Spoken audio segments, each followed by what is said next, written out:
itu adalah kalor jenis larutan, kalau C besar di sini adalah kapasitas kalor dari kalorimeter itu sendiri. Gitu ya, dikalikan delta T, dikalikan perubahan suhu. Nah, kemudian nanti kamu tambahin nih Q larutan ditambah Q kalorimeter itu ketemu Q reaksi.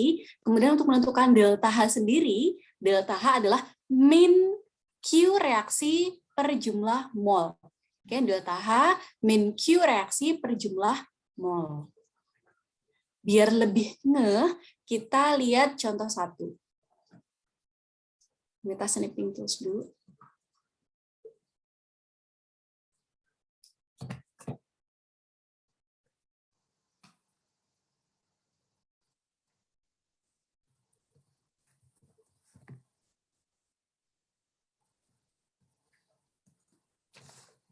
Bu Vita kelihatan? Kelihatan, Nak? Kelihatan, Bu. Pennya kelihatan ya? Kita lihat contoh 1 percobaan kalorimeter menggunakan reaksi dulu. Q reaksi. Bu, mohon maaf. P-nya Ya? belum kelihatan. Masih di PDF. Masih di Oh, PDF. tadi Bu Vita nanya. Bentar. Dah, sekarang? Sudah, Bu. Ya, Q reaksi tadi apa? Q larutan ditambah Q kalorimeter, gitu kan? Ini rumusnya macet. Ini rumusnya C kali delta T. Kemudian M. M di sini adalah massa dari larutan, massa total dari larutan. Bu, di soal nggak diketahui massanya, tapi diketahui volumenya, yaitu volume HCl 50, volume KOH 50. Berarti volume totalnya berapa itu? Volume totalnya 100 mili. Volume totalnya 100 mili ya. Gimana Bu kalau nggak diketahui massanya? Nah, kamu lihat di situ bahwa massa jenis air itu adalah 1 gram per mililiter. Ini pelarutnya air ya. Si HCl sama KOH ini pelarutnya air, maka dia dianggap massa jenisnya sama. Nah, berarti kalau volume 100 mili, untuk massa jenisnya sendiri 1 gram per mililiter, berarti massanya berapa? 100 gram. 100 gram. Gitu ya, paham ya? Kalau massa jenisnya 1, berarti volume 100 mili itu massa 100 gram. Paham ya sampai sini ya? Paham, Bu. Paham. Oke, kita masukkan 100 kali C. C itu tadi apa? C kecil? Kalor jenis larutan. Kalor jenis larutan di sini 4,2 nilainya. Kali delta T. Delta T adalah perubahan suhu. Suhunya awalnya 25 menjadi 30, berarti delta T-nya berapa? 5. Kemudian ditambah Q kalorimeter. Nah, di sini kamu lihat ada kata-kata kapasitas kalor bejana diabaikan. C besarnya nggak diketahui, ya nggak? Kapasitas kalorimeternya nggak diketahui. Nah, makanya di sini ini dianggap 0, jadi nggak usah dihitung. Gitu ya. Kecuali kalau di soal diketahui C besarnya berapa atau kapasitas kalorimeter berapa, maka dihitung Q dari kalorimeter. Tapi kalau C besarnya tidak diketahui di soal, itu diabaikan. Gitu ya, dianggap kalorimeternya tidak menyerap ataupun melepas kalor. Paham dulu sampai sini? Paham ya? Ini berapa nih? 100 kali 4,2 kali 5, 500 kali 4,2. Setengahnya 4,2, 21. 21 kali 2,1 kali berapa nih? 21. 2100. 210 ya? 2000. Joule. Satuannya joule ya, kalor itu joule atau J saja. Paham dulu sampai sini? Paham ya? Nah, kan kita ngitung delta H. Delta H sendiri tadi rumusnya apa, Nak? Min Q reaksi per mol gitu kan. Nah, kita di sini ini karena reaksi netralisasi, maka kita hitung jumlah mol H2O. Kita bikin persama reaksinya dulu, KOH. Bu, Ya. Ini bukannya jumlahnya cuma 2100 ya? Iya, Bu, 2100. 200. Oke, Bu, kita kelebihan ya? Iya, Oke, Bu. oke. Oke, baiklah, kita hapus dulu. 500 kali 4, oh iya. Cuma dapat ini ya, 2000-an.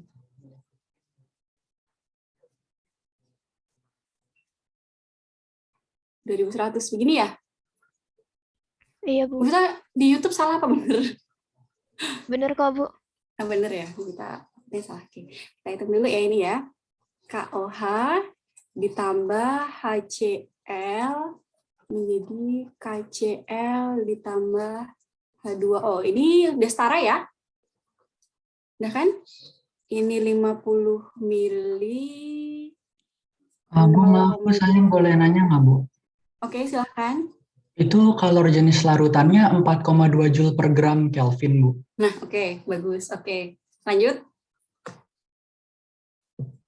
Terus, boleh nggak? Itu kan Celsius, gitu kan? Celsiusnya harus diganti Oke. Kelvin, Bu. Nah, yang namanya, oke, terima kasih Raya pertanyaannya. Yang namanya delta T itu kan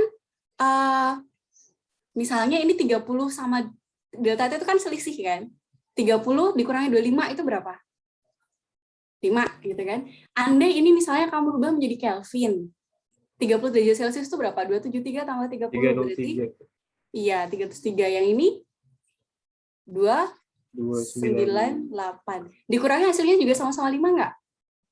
Iya, Bu. Sama. Jadi yang delta T itu nggak masalah. Di sini misalnya Kelvin, sini Celsius nggak apa-apa. Gitu ya.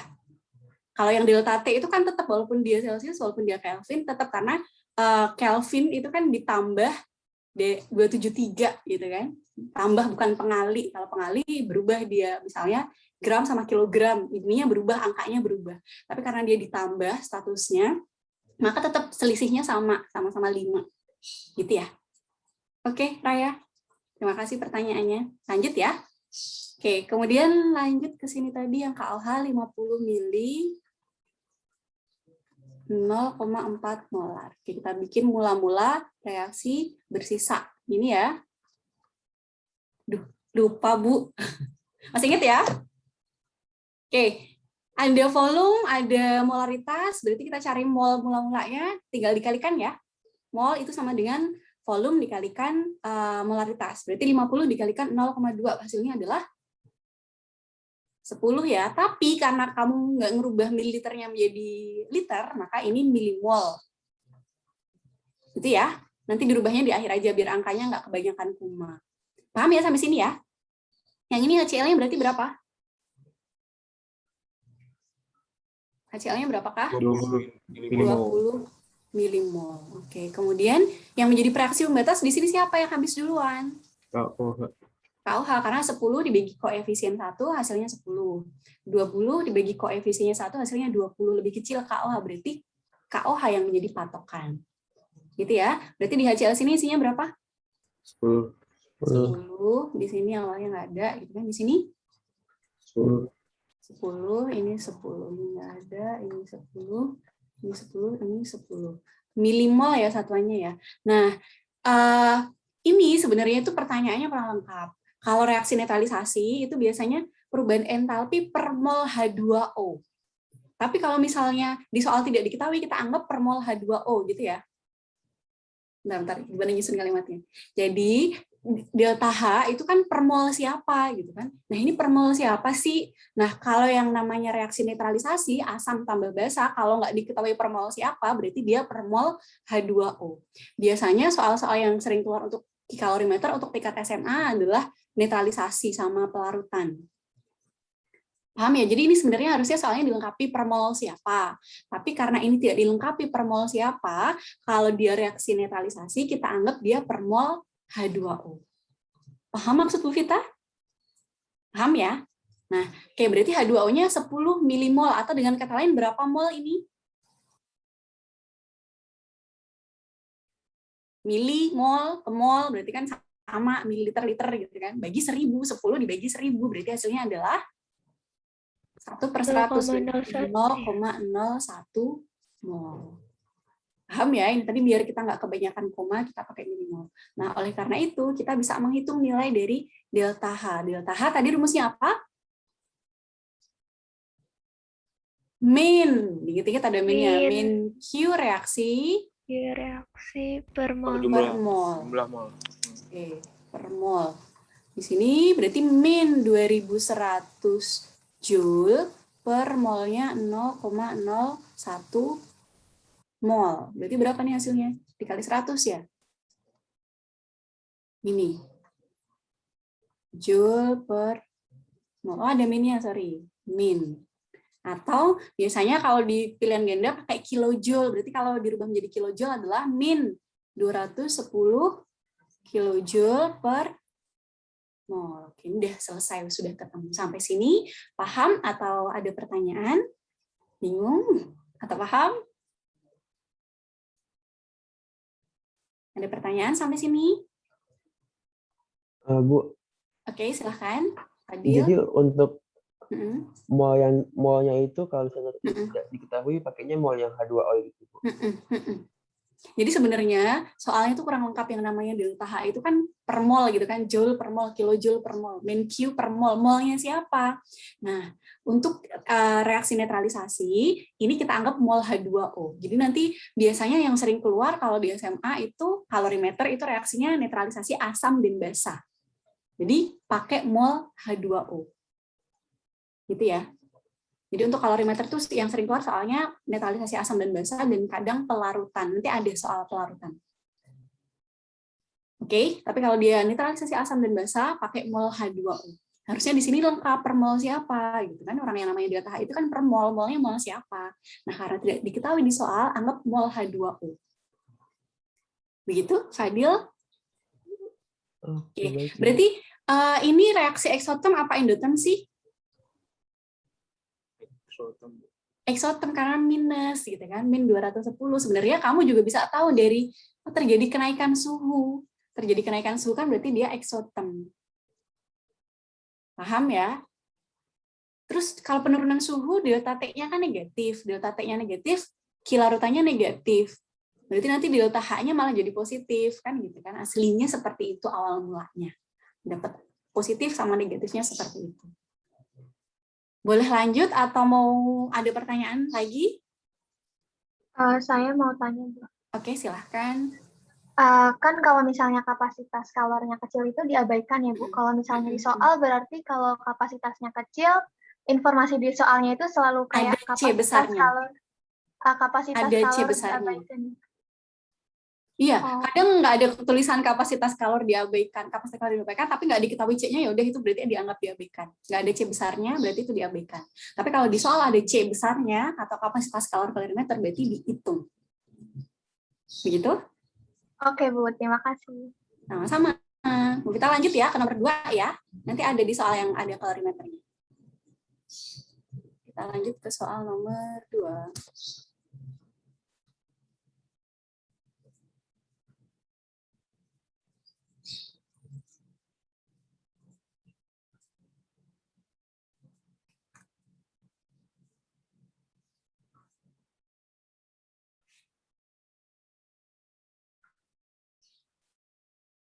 Yang nomor 2 silahkan dibaca dulu soalnya dalam hati. Dalam kalorimeter, gelas styrofoam direaksikan.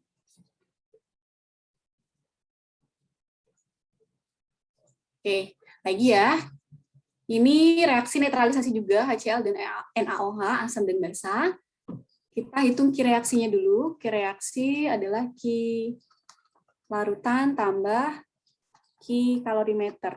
Tapi di situ C besarnya nggak ada ya, berarti diabaikan. Berarti Ki reaksinya hanya dari Ki larutan saja. Kalorimeternya dianggap tidak menyerap ataupun melepas kalor. Ki larutan rumusnya macet. Masanya berarti berapa tuh? 50 mili HCl ditambah 50 mili NaOH. 100 gram. Berarti 100 gram ya. Oh ya, kadang di soal juga nggak diketahui massa jenisnya. Kalau tidak diketahui massa jenisnya, ya udah pokoknya dianggap massa jenis air itu 1 gitu ya. Ini pelarutnya selalu air ya yang dipakai ya. 100 mili berarti 100 gram.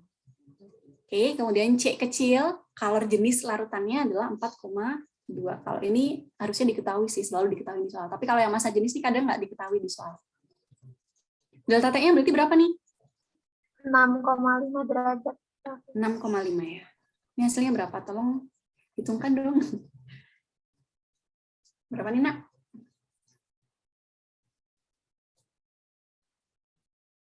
Berapakah? 2730. 2730 joule ya, karena ini di sini joule gitu kan. Kamu perhatikan ya, kadang di sini pakai kilojoule gitu. Nanti kamu perhatikan. karena ini itunya joule gitu, dicoret ininya, satuannya dicoret. Oke, kita ngitung delta H ya. Delta H sama dengan min Q reaksi per mol. Berarti kita harus ngitung molnya dulu karena di sini nggak diketahui ini per mol siapa sih, berarti mol H2O-nya ya. Oke, kita bikin persamaan reaksi HCl tambah NaOH. Apakah itu sudah setara persamaan reaksinya? Sudah setara belum? Sudah setara belum? Udah ya. Bu. Ini 50 mili 1 molar juga. Mula-mula reaksi sisa. Oke, berarti ini berapa? 50 milimol ya. Ini juga 50 milimol. Yang menjadi reaksi pembatas siapa? 50 bagi 1, 50. 50 bagi 1, 50. Oh, sama-sama 50. Berarti ini habis bareng-bareng. Iya, habis bareng-bareng ya. Berarti ini habis bareng-bareng. Nih, koefisien 1 berarti di sini 50 juga. Di sini koefisien 1, 50. Ingat-ingat ya. Harus koefisiennya 1, 50. Koefisiennya 1, 50. Ya, ini milimol, atau kalau dijadikan mol berapa? 50 dibagi 1000, berarti 5/100, berarti 0,05 mol. Ini ya, berarti kita bisa menghitung delta H. Delta H min Q reaksi per mol. Berarti min 2730 Joule per molnya. Berarti sama aja dikaliin 20 ya. Berapa nih? Min berapa? 5, 4, 6, 0. Ini ya. Joule per mol. Atau kalau dijadikan kilojoule, min 54,6 kilojoule per mol. Oke, jadi ini reaksi eksotem atau kalornya dilepas. Ini paham atau ada pertanyaan?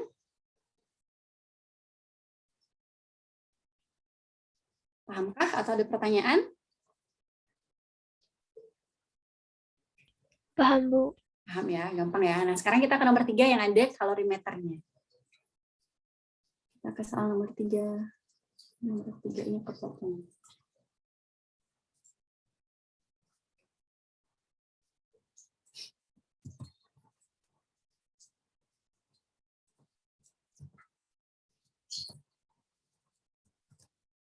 Silahkan dibaca nih pelarutan nih. Dilarutkan 6 gram kristal NaOH dalam kalorimeter yang berisi 100 gram air. Jadi NaOH-nya dicemplungin ke 100 gram air, gitu kan? Terjadi perubahan kalorimeter berikut isinya dari suhu 24 menjadi 35. Oke, kita hitung ya.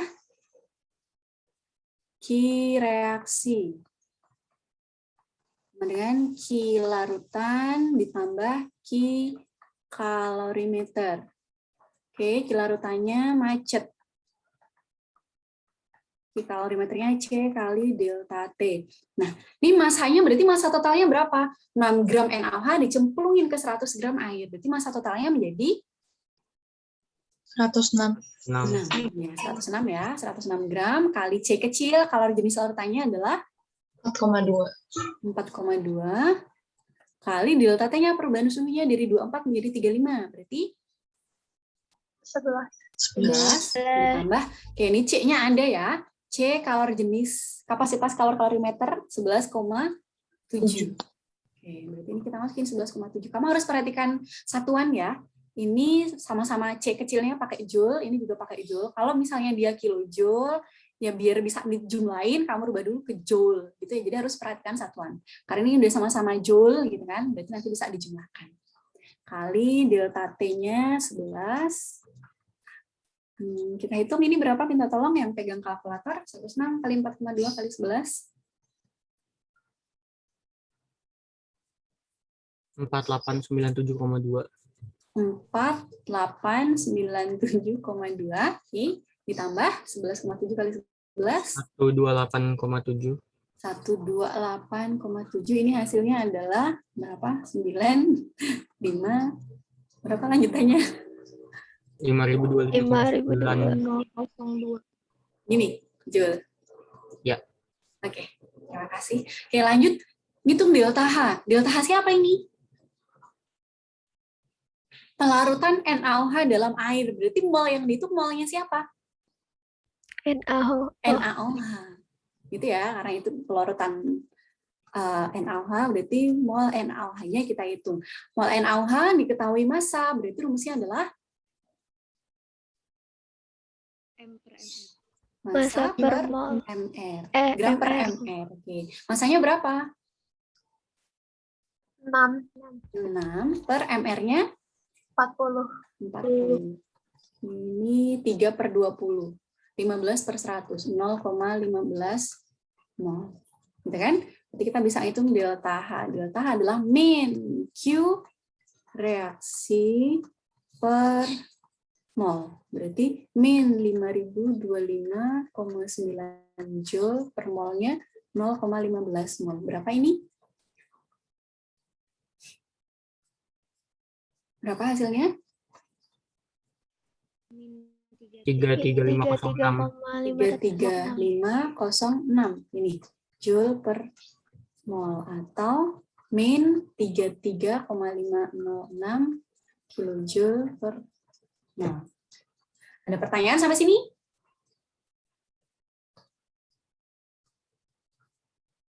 Ada pertanyaan kah sampai sini? Ibu, saya mau nanya. Oke, silahkan Nasya. Kalau misalkan delta T-nya itu minus, berarti kan nanti hasilnya minus ya, Bu? Hasil apanya? Sebutin dulu. Q-nya apa delta H-nya? Si Q-nya. Si Q-nya minus, betul. Minus. Terus nanti berarti kalau misalkan delta H-nya minus dikali minus, berarti hasilnya bisa plus gitu ya, Bu? Berarti dia endotem, gitu kan? Delta H positif itu endotem. Terus kamu bisa ngelihat sebenarnya dari suhunya turun, oh dia endotem. Awal mula kenapa delta H-nya negatif itu eksotem itu karena seperti itu. Delta H-nya positif endotem itu awal mulanya seperti itu. Begitu, Nasya? Baik, Bu. Terima kasih. Sama-sama. Yang lain ada pertanyaan lagi? Itu Bu, berarti untuk perubahan suhunya si Q-nya larutan dan kalorimeter itu sama ya Bu? Sama. Ini kalau misalnya praktiknya sebenarnya yang diukur delta T-nya si larutannya saja, karena ngukur kalorimeter suhunya gimana? Padatan gitu kan. Ada nggak termometer yang bisa buat ukur padatan? Kalau di lab sih kita biasanya pakai termometer biasa itu. Itu kan biasanya buat larutan, untuk ukur delta T-nya larutan. Ada nggak termometer untuk ukur padatan kalau di fisika? Ada kali ya, tapi kalau di lab kimia biasanya kita pakainya yang termometer yang biasa yang panjang itu biasanya untuk larutan. Jadi dianggap sama delta T-nya. Begitu? Yang lain ada pertanyaan? Mungkin kita setelin video ini ya, video praktiknya kayak apa.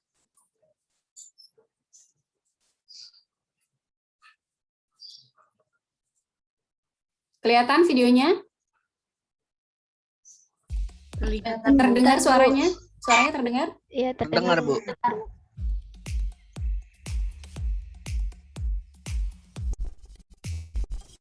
Halo anak-anak, pada hari ini kita akan melakukan praktikum, yaitu menentukan perubahan entalpi suatu reaksi dengan kalorimeter sederhana atau dengan cara kalorimetri. Nah, tujuan dari praktikum kita kali ini yaitu menentukan perubahan entalpi antara reaksi HCl dengan NaOH dengan menggunakan kalorimeter sederhana. Alat dan bahan yang kita perlukan di sini ada HCl, larutan HCl sebanyak 50 ml yaitu 1 molar, dan larutan NaOH 1 molar sebanyak 50 ml. Kemudian di sini ada kalorimeter sederhana dan di sini ada 2 buah termometer. Bahan ini kita ukur suhu awal dari HCl dan NaOH yang akan bereaksi. Kita ukur HCl-nya menggunakan termometer. Ditunggu sampai suhunya konstan.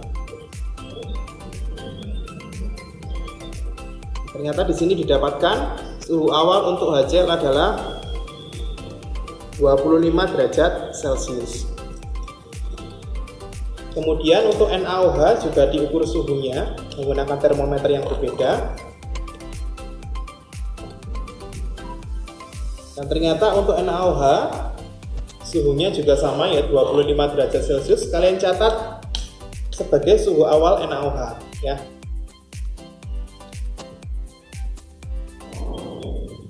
Langkah berikutnya yaitu kita siapkan kalorimeter sederhana ya. Kita set alatnya seperti ini, kita pasangkan termometer pada sumbatnya, lalu kita tutup. Kemudian kita buka kalorimeternya. Ya. Kemudian kita masukkan HCl dan NaOH-nya ke dalam kalorimeter ya, secara bersama-sama.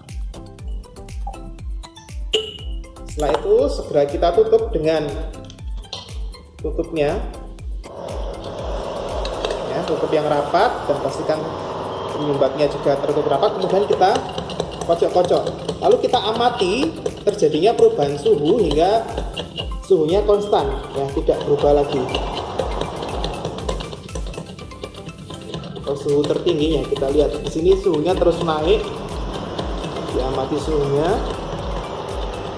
Di sini sudah mencapai 32 derajat Celcius.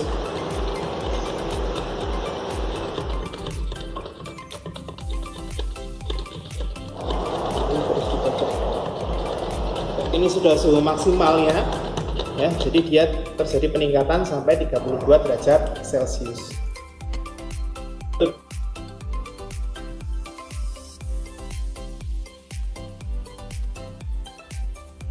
Dari praktikum yang sudah kalian perhatikan, kalian lihat LKS atau lembar praktikum kalian, kemudian kalian isi suhu awal HCl, suhu awal NaOH, suhu akhir larutan. Nah, kemudian kalian hitung. Nah, ya. Mungkin ada pertanyaan nggak untuk praktikum ini? Jadi cuma nyampur doang, ukur suhu awal dan suhu akhir, intinya itu saja. Ada pertanyaan nggak untuk praktikum ini? Itu berarti Ya. suhu akhirnya tuh ketika suhu setelah diaduk itu yang konstan itu. Kalau suhu awalnya itu suhu awal HCl berapa, suhu awal NaOH berapa di rata-rata. Kadang ketika praktikum ada yang dapat suhunya beda tuh di awal HCl sama NaOH, mungkin karena megang termometernya salah. Kayak tadi sebenarnya itu megang termometernya salah. Yang namanya megang termometer itu harusnya di atas, nggak boleh dipegang langsung begini. Kenapa? Karena takutnya si termometer suhunya itu terpengaruh oleh suhu badan kita. Jadi kalau yang namanya megang termometer, nanti kalau kalian praktikum itu kan dinilai itu megang termometer itu di atas. Itu kan ada talinya sebenarnya di termometer tuh, pegang talinya aja. Gitu ya. Jadi di rata-rata suhu HCl sama NaOH, suhu awalnya di rata-rata dapat berapa, kemudian dicampur. Habis itu langsung harus ditutup. Sebenarnya tadi nggak perlu dibuka semuanya, cukup dikeatasin aja, diangkat aja, biar ketika nyampur bisa langsung nutup. Kalau tadi kan dilepas tuh tutupnya tuh, terus agak lama pakai ngomong dulu terus baru ditutup gitu kan. Nah kalau kalian nanti praktikum, ada ujian praktik ininya misalnya, itu diangkat saja tutupnya, kemudian campur, langsung tutup langsung diaduk-aduk. Kemudian itu tadi kan dipasang termometer di akhir. Nah dilihat sampai suhunya stabil, berarti itu adalah suhu akhir. Intinya gitu doang. Cuma ukur suhu awal, campur, hitung suhu akhirnya. Intinya begitu. Begitu Farhan? Yang lain mungkin ada pertanyaan? Mau bertanya juga, Bu. Berarti Silahkan. untuk berapa gramnya HCl dan NaOH ini, itu tuh setiap orang kalau misalkan praktikum itu hasilnya akan sama ya, Bu? Seharusnya kalau benar. Kalau ngikutin, iya. Jadi kalau misalnya ngikutin petunjuk praktikum, kan ada tuh HCl yang digunakan mau berapa mili, kemudian si NaOH-nya berapa mili, itu harusnya sama nanti hasil akhirnya. Cuman kan kadang beda, ada yang mungkin itu tadi kayak megang termometernya salah, atau mungkin nggak segera ditutup, jadi ada gas yang keluar gitu. Bisa jadi seperti itu, bisa jadi beda-bedanya karena hal-hal teknis seperti itu. Begitu? Baik, Bu. Terima kasih. Oke, sama-sama. Yang lain ada pertanyaan? Ada pertanyaan lagi? Aman ya kayaknya ya, pokoknya intinya cuma gitu doang. Mudah-mudahan sih, pengen praktikum nggak? Pengen praktikum di lab nggak? Pengen, Bu. Ya, tapi jangan yang tiba-tiba langsung ujian praktik ya. Mudah-mudahan nanti kita ada kesempatan bertatap muka sebelum kalian kelas 12, bertatap muka di kelas gitu ya. Oke, kita lanjut. Kalau tidak ada pertanyaan lagi, kita lanjut ke penentuan entalpi dengan hukum Hess. Oke, ini nanti latihan 4-nya silahkan dikerjain ya. Oke, ini ada yang beda nih. Nomor 1 nih, kalian lihat NaOH-nya 29, HCl-nya 28. Nah, ini nanti kamu rata-rata. Rata-ratanya kan berarti suhu awalnya dapat 28,5. Gitu ya, suhu awalnya dapat 28,5, suhu airnya 34,5. Maka delta T-nya dikurangi. Nanti silahkan dikerjain. Sekarang kita ke hukum Hess. Penentuan entalpi dengan hukum Hess. Nah, menurut hukum Hess, perubahan entalpi itu hanya bergantung pada keadaan awal dan akhir saja, tidak bergantung pada jalannya reaksi. Maksudnya gimana sih, Bu? Oke, jadi gini, suatu reaksi itu kan dapat terjadi melalui beberapa tahapan reaksi. Jadi dia bisa melalui beberapa tahapan reaksi. Nah, tapi delta H-nya itu tetap sama. Mau dia, misalnya kamu dari mana? Dari Cinere ke Blok M, mau lurus langsung lewat Jalan Fatmawati, atau mau muter-muter dulu lewat Pondok Indah, delta H-nya nilainya sama-sama sampai ke 70, tapi nanti delta H-nya sama, walaupun jalannya berbeda. Maksudnya itu ya. Atau mungkin lebih real lagi, contohnya ini nih. Nih, C ditambah O2, langsung jadi CO2. Ini nanti delta H-nya harusnya sama dengan yang melalui C ditambah O2 menjadi CO dulu, baru menjadi CO2. Ini nanti harusnya delta H-nya sama. Atau kalau kita tulisin,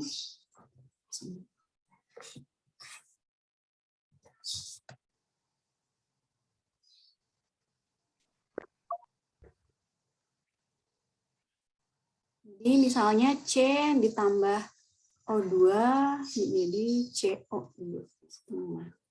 Kemudian CO ditambah baru menjadi CO. Ini ya. Ini delta H-nya min 111 kilojoule. Ini delta H-nya min 183 kilojoule. Nah, ini kalau dijumlahin, ini kan bisa, sorry, ini CO2 ya. Bisa dicoret. Ini C, setengah tambah setengah berarti 1, O2 menjadi CO2. Delta H-nya berarti juga dijumlahin. Paham nggak maksudnya? Oke, jadi ini kalau misalnya reaksi itu dijumlahin seperti ini, maka nanti delta H-nya juga ditambahkan. Berarti ini 492 kilojoule. Jadi C mau berubah menjadi CO2, mau dia langsung berubah menjadi CO2, itu nanti delta H-nya nilainya sama ketika dia berubah menjadi CO dulu, dari CO terus baru berubah menjadi CO2, nanti delta H-nya nilainya sama. Paham nggak kira-kira maksudnya? Atau kalau tadi dibikin siklus, ini nih, kalau dibikin siklus seperti ini. Mungkin biar lebih nggak kita simak langsung contohnya saja ya. Kita simak contohnya, tapi dari yang contoh ketiga, karena yang lebih complicated, biar nanti yang contoh 2 sama 1-nya lebih mudah.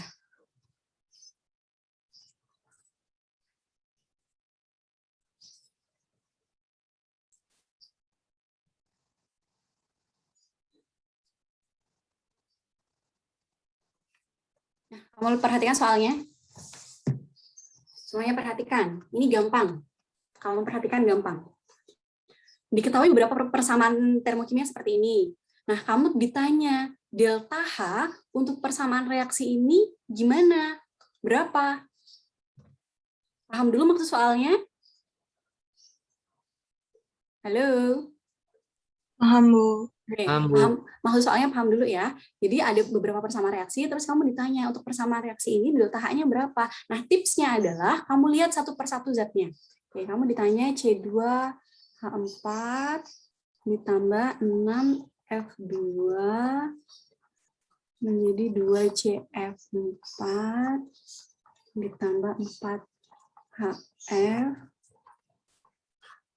Oke, tipsnya adalah pokoknya intinya kamu susun sedemikian rupa persamaan reaksi yang diketahui ini, sehingga nanti ketika dijumlahkan, hasil akhirnya adalah persamaan reaksi yang ditanya ini.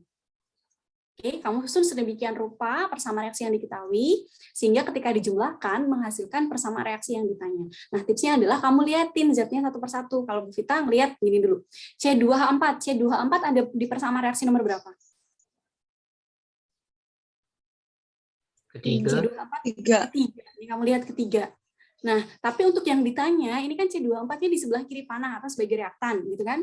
Tapi kalau untuk persama reaksi ketiga ini C24-nya di sebelah Kanan. kanan atau sebagai produk. Nah, ini kamu puter, berarti kamu balik. Berarti C2 persama reaksi ketiga kita balik. C2H4, kemudian 2C ditambah 2H2. Karena persamaan reaksinya dibalik, berarti nilai delta H-nya gimana? Minus. Iya, yang awalnya plus jadi minus, yang awalnya minus jadi plus. Berarti ini minus 52,3 kilojoule. Sampai sini dulu paham? Paham ya? Oke. Lanjut ke zat kedua. F2. F2 ada di persamaan reaksi keberapa? Pertama. 1 dan 2. Di persamaan reaksi kedua juga ada ya. Ya kan? Nah, kalau ada seperti ini kita loncat dulu saja. Kita lihat zat yang lain dulu saja. Kita lihat zat yang lain. CF4. CF4 ada di persamaan reaksi keberapa? 2. Kedua. Persamaan reaksi kedua. Tapi kamu lihat CF4 di sini jumlahnya berapa? 1. 1. Padahal di soal yang ditanya jumlahnya berapa? 2. 2. Berarti persamaan reaksi kedua ini kita kalikan 2. 2. Oke, berarti 2C ditambah apa? 2 kali 2. Oke, dikaliin 2 berarti 4F2 gitu kan?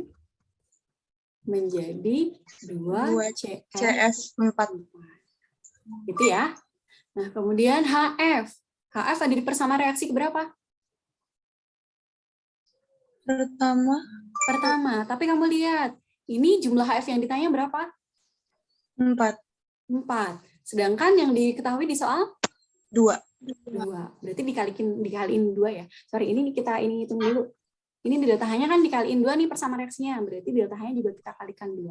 Berarti 2 dikali berapa tuh? 680. Hasilnya berapa? Min 1360. Ini ya.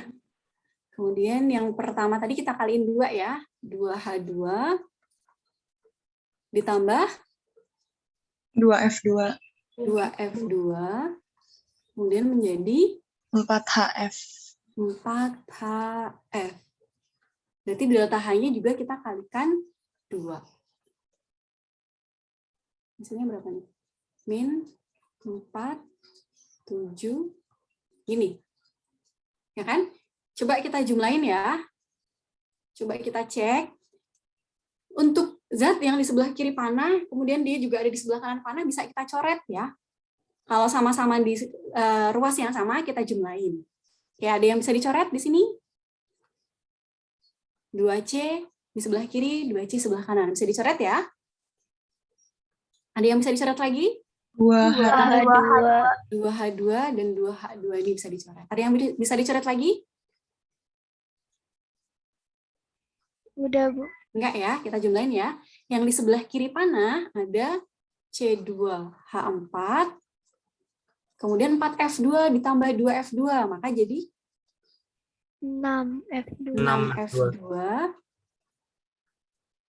Oke, sebelah kanan panah berarti ada 2CF4 ditambah 4HF. 4HF. Oke, kamu lihat dulu apakah ini sudah sama dengan yang ditanya, persama reaksi ini? Sudah samakah dengan yang ditanya? Udah, Bu. Sama, Bu. Udah ya. Nah, kalau udah sama ya udah, berarti itu udah selesai, nyusunnya sudah selesai. Nilai delta H-nya tinggal kamu jumlahkan.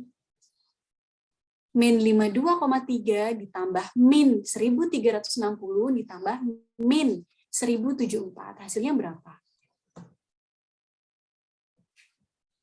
2486,3. 2486,3 kilojoule.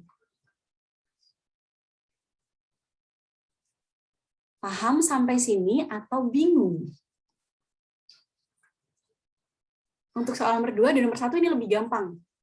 Lebih gampang dari nomor 3. Kita ini ke nomor 3 dulu biar kalian ngeh dulu. Paham atau bingung? Pokoknya intinya kamu susun sedemikian rupa persamaan reaksi yang diketahui sehingga menghasilkan persamaan reaksi yang ditanya. Gitu ya. Nah, tipsnya adalah kamu liatin satu persatu tuh zatnya. C24 ada di persamaan reaksi ketiga nih. Tapi C24-nya ada di sebelah kanan panah. Makanya kita putar dulu, kita balik dulu. Kalau dibalik, berarti delta H-nya nilainya juga dibalik. Yang awalnya plus menjadi minus. F2, oh kok ada di 1 dan 2, persamaan reaksi 1 dan 2, loncat dulu deh. Kita ke zat yang selanjutnya aja, CF4 ada di persamaan reaksi kedua. Udah sama-sama di kanan panah nih, tapi yang ditanya ini 2 CF4. Padahal yang di soal CF4 doang, 1 CF4, berarti harus dikaliin 2, berarti delta H-nya juga dikalikan 2, dan seterusnya. Ada pertanyaan atau boleh lanjut? Lanjut, Bu. Lanjut ya. Nih Fadil nih biasanya nanya. Enggak ya, Fadil? Aman? Oke, kita lanjut ya ke nomor 2 dan nomor 1. Kalau nomor 3-nya sudah paham, insya Allah lebih gampang. Kita ke nomor 2 dulu deh.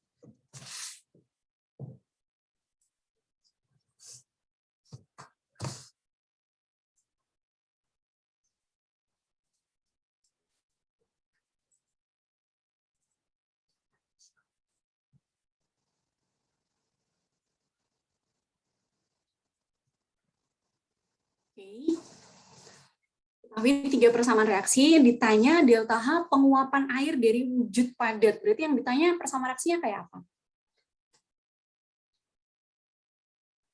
Penguapan air dari wujud padat, bukan penguapan ya harusnya ya. Padat menjadi gas itu apa? Menyublim ya? Udah, tapi kita ikutin aja. Berarti yang ditanya tuh apa sih ini? Persamaan reaksinya kayak apa? Penguapan air dari wujud padat. Berarti H2O solid, gitu kan? Berubah menjadi menguap. Berarti menjadi H2O gas. Ditanya delta H-nya berapa. Gitu bukan yang ditanya? Ya enggak? Iya, Bu. Ya, tentukan delta H penguapan air dari wujud padat. Berarti yang ditanya ini H2O solid, jadi H2O gas, ini delta H-nya berapa. Oke, kita susun sedemikian rupa persamaan reaksi ini sehingga menghasilkan persamaan reaksi yang ditanya. Oke, H2O solid ada di persamaan reaksi berapa ya? Kedua, Bu. Kedua ya. Kedua. Tapi Harus ditukar apa? dibalik ya. Ini kan H2O-nya kan di kiri panah, padahal yang diketahui di kanan panah. Berarti kita balik. Kita anggap ini persamaan reaksi kedua, ini 1, 2, 3. Biar lebih ingat teman-teman. Persamaan reaksi kedua kita balik, jadi H2O solid berubah menjadi H2O liquid. Delta H-nya berarti gimana? Jadi plus. Dibalik jadi plus 6,01 kilojoule, gitu ya. Kemudian H2O gas. H2O gas berada di mana? Pertama. Sama reaksi pertama ya. Nih, di kanan panah, yang pertama H2O gasnya juga sudah di kanan panah, berarti nggak perlu dirubah ya. Berarti H2 tambah setengah O2 menjadi H2O gas. Delta H-nya berarti tetap min 241,8 kilojoule. Ini zat-zatnya sudah semua sih, tapi kamu lihat ketika dicoret, menghasilkan persamaan reaksi yang ditanya nggak? Ketika kita tambahin, nggak ada yang bisa dicoret ya ini ya nggak? Nggak menghasilkan persamaan reaksi pertama, terus berarti gimana dong? Ada yang punya ide?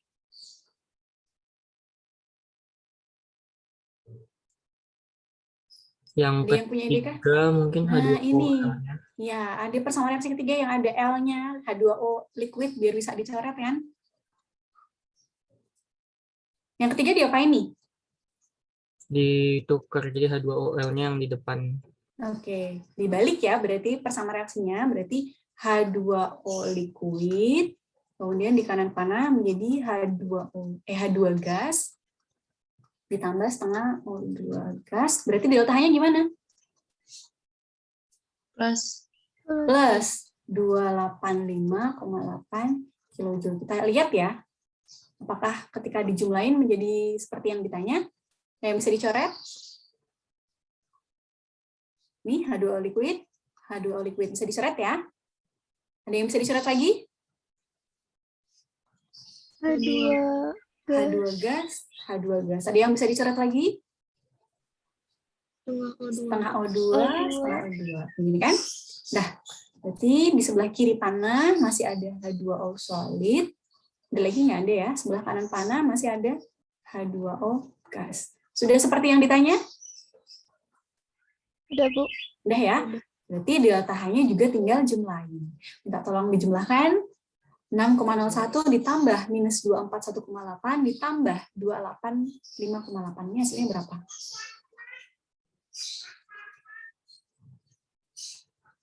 Plus 50,01. 50,01. Iya. Ini. Oke. Ini ya jawabannya ya. Sampai sini ada pertanyaan?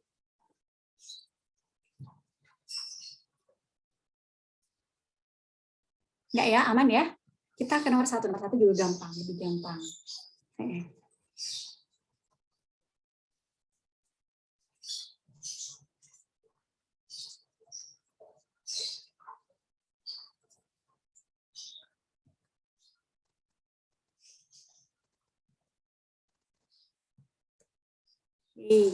Tentukan perubahan entalpi pembentukan gas SO3 jika diketahui dua persamaan reaksi itu. Kamu ditanya delta H pembentukan gas SO3. Pembentukan gas SO3 berarti gimana, Nak?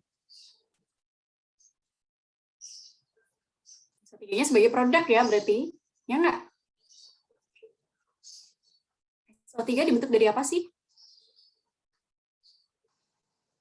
Dibentuk dari S dan O-nya, tapi dalam keadaan standar bentuknya O2. O2. Ini ya, ini S-nya sudah sama, O-nya 2, di sini 3. Berarti gimana nih? S plus 3/2 O2. 3/2. Ini ya. Nah, ini kamu ditanya delta H-nya berapa. Paham dulu sampai sini? Paham ya? Nah, kita susun dua persamaan reaksi ini sehingga menghasilkan reaksi yang ditanya. Oke, S di sebelah kiri panah nih. Ada di persamaan reaksi keberapa? Pertama. Pertama ya, ini pertama, ini kedua. Oke, nggak usah dirubah ya, sama-sama di sebelah kiri panah. S tambah O2 kan SO2 gas, delta H-nya berarti tetap delta H-nya min 296,8. Kemudian O2-nya kita loncat karena ada dua persamaan reaksi. SO3-nya ada di persamaan reaksi ke 2, gitu kan? Sama-sama sudah di kanan panah ya ini ya. Sama-sama 1, berarti udah tinggal kita tulis ulang saja. SO2 ditambah setengah O2 SO3 gas. Berarti delta H-nya tetap min 99,2. Kita jumlahin ya. Oke, ada yang bisa dicoret? SO2 gas. Ini. Udah ya? Ada yang bisa dicoret lagi ya? Berarti ini S solid ditambah 1 ditambah setengah. 3/2. 1,5 atau 3/2 O2. Jadi SO3 sudah seperti yang ditanya? Udah, Bu. Udah ya? Ya berarti delta H-nya tinggal jumlahin. Delta H-nya hasilnya adalah min berapa nih? 396,0. 396. Ini ya, kilojoule. Nah, itu dong.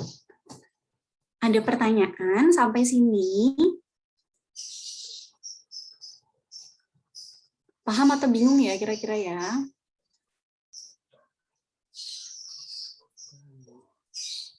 Paham ya, mudah-mudahan ya. Oke. Itu untuk hukum Hess nih udah selesai nih, tinggal nanti latihan 5-nya 8 soal ya. Ini ada soal yang pilihan ganda, jadi ada tersedia jawaban. Oke, untuk yang nomor 1, 2, dan 3 kayaknya nanti bisa dikerjain sendiri. Nah, tapi biasanya kadang di hukum Hess itu yang keluar adalah soal yang pakai grafik seperti ini. Kita bahas aja mau yang grafik-grafik ini? Kita bahas ya, biar kalian lebih Ya, lagi. Bu. Kita sampai 9.40 deh ya. 10 menit lagi ya. Oke, Bu. Oke, 10 menit lagi sedapatnya. Oke, kita lihat yang nomor 4. Ini sebenarnya mengandalkan kemampuan matematisnya saja sih. Oke, nih kamu lihat.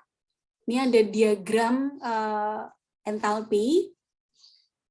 Kamu ditanya nilai dari delta H2-nya adalah, kamu lihat, ini delta H1, ini delta H2, ini delta H3 segini ya. Berarti gimana nih? Ini vektor ya kalau di fisika ya berarti ya.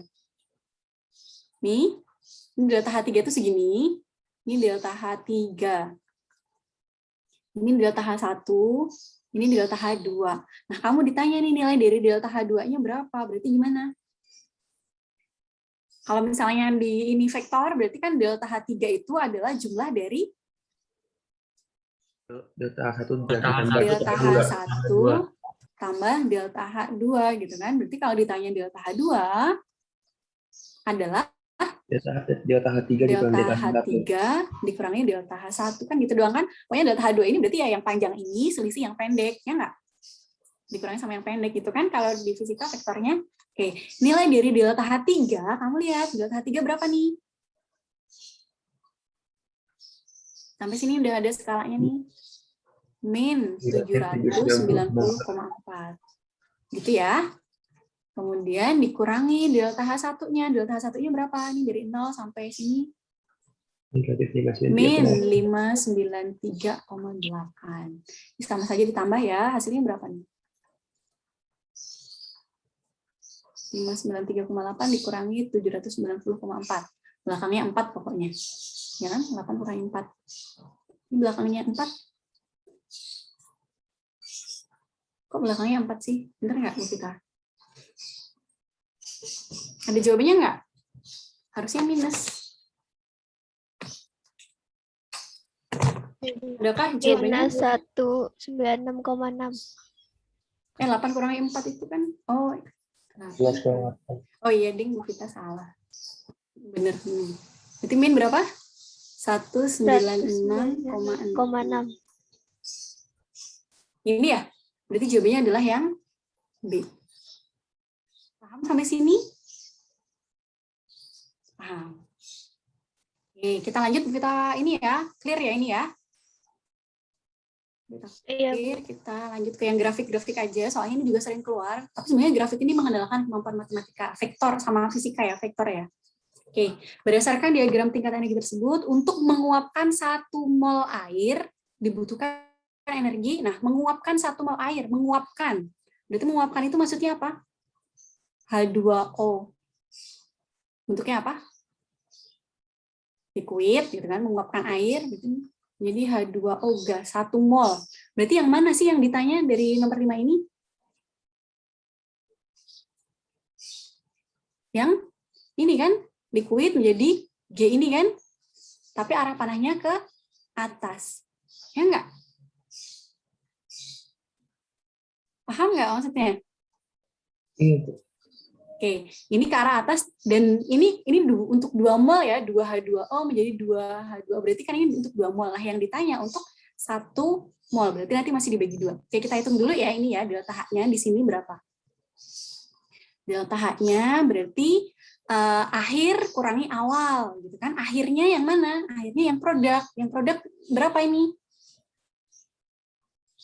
Min 484. Min 484 dikurangi awalnya H2O yang liquid gitu kan.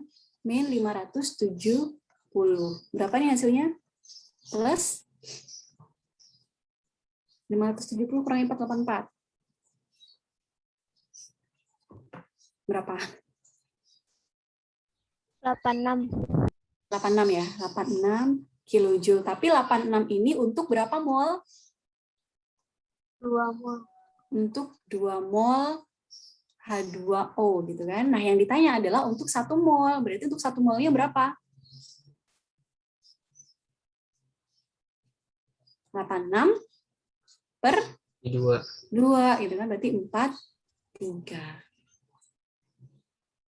Begitu? Paham atau bingung? jawabannya.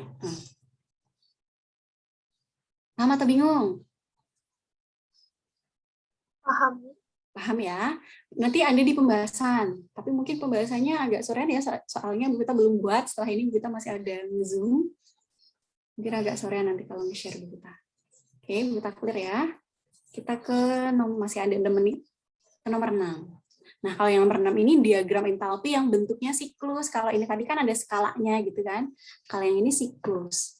Nah, ini vektor juga sama. Ini kamu ditanya nih. Dari diagram tersebut, delta H3 itu mana? Ini. Delta H3-nya berapa? Gimana nih? Kalau secara vektor, gimana? Ingat nggak? Vektor kelas 10 ya?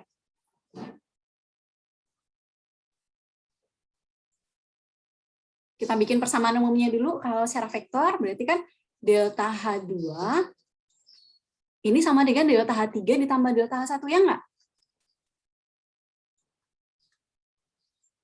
Gitu nggak kalau di vektor? Gitu nggak? Gitu nggak, Ganesa? Nih, Ganesa nih. Iya, Bu. Ya, kalau Bu Vita ya, kalau Bu Vita dulu juga nggak paham vektor. Pokoknya Bu Vita cara ngehinya gini, mungkin bisa dibilang cara bodoh tapi nggak tahu ya. Coba nanti Ganesa ralat ya kalau Bu Vita salah ya. Pokoknya yang arah panahnya searah itu kita jumlahin aja. Kamu lihat deh ini. Ini kan H3 arah panahnya ke sini. H1 arah panahnya ke sini. Berarti ini tambah delta H1 tambah delta H3, ini adalah delta H2. Paham nggak maksud Bu Vita kira-kira? Paham, Bu. Paham ya? Nanti ada contoh lagi. Jadi kalau misalnya searah nih, ini delta H3 sama delta H1 ini kan bisa dianggap searah nih. Panahnya berkelanjutan gitu kan. Ini kita jumlahin aja, berarti hasilnya adalah delta H2. Delta H2 sama dengan jumlah dari delta H3 ditambah delta H1. Berarti kalau kamu ditanya nilai dari delta H3 itu adalah apa? Delta H2 dikurang delta H2 dikurangi delta H1 kan gitu kan. Delta H2 itu nilainya mana? Min 196,6 dikurangi delta H1-nya min 790,4. Gitu ya, ini hasilnya adalah, minta tolong dikalkulatorin.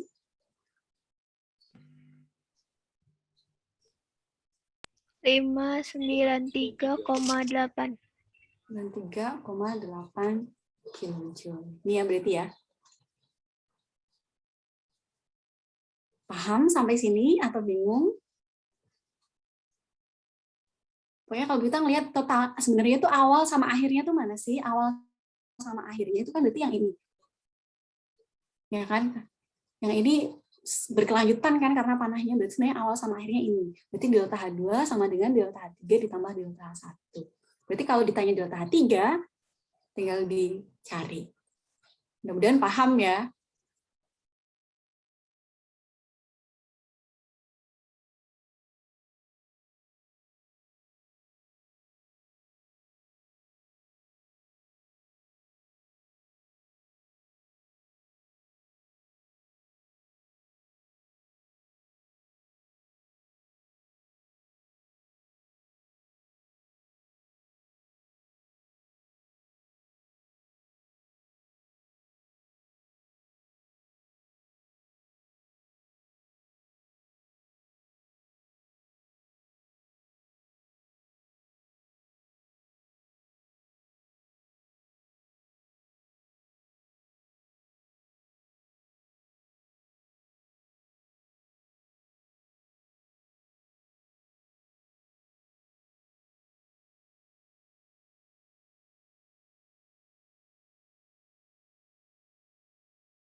Halo.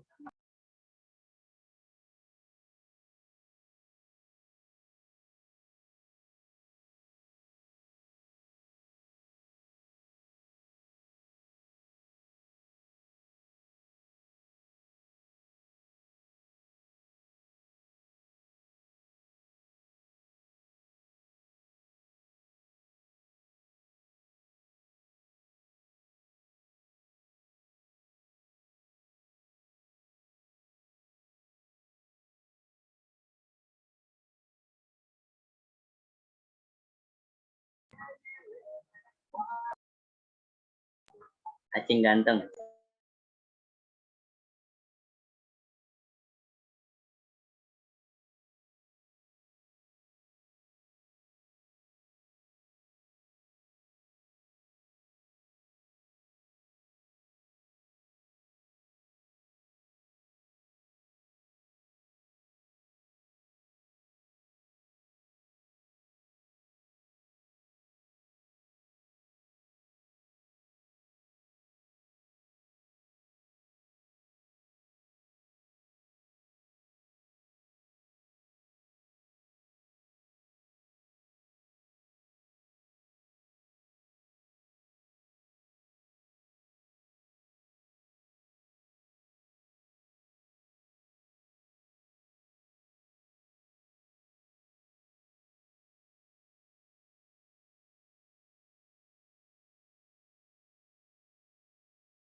Acing ganteng.